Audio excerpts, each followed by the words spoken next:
Συγκινούμε ειλικρινά όταν άνθρωποι του Μόχθου με πιάνουν στο δρόμο και μου λένε για την πατρίδα και το μισθό μου να σας. Είμαι άνθρωπος του Μόχθου, την πατρίδα μου αγαπώ και θυσίες αν χρειαστεί κάνω για τον Πρωθυπουργό. Τον βαστάω τον νόμο και του λέω μη φως δραματικό. Πάρω στους μισθούς μου θέλεις όμως πρώτα να σου πω. Πριν μου πάρεις τον μισθό μου, πριν απολύσεις το γιο μου, πριν με κάνεις πάλι να τρέχω, πάρω τι πιο πολύτιμο έχω. Τα αρχίδια μου, πάρε τα αρχίδια μου, πάρε τα αρχίδια μου, πάρε τα αρχίδια μου.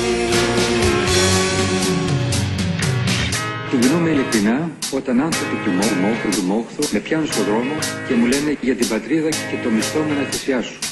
Είμαι άνθρωπος του Μόχθου, την πατρίδα μου αγαπώ και στην οικογένεια της Ευρώπης χαίρομαι που ζω.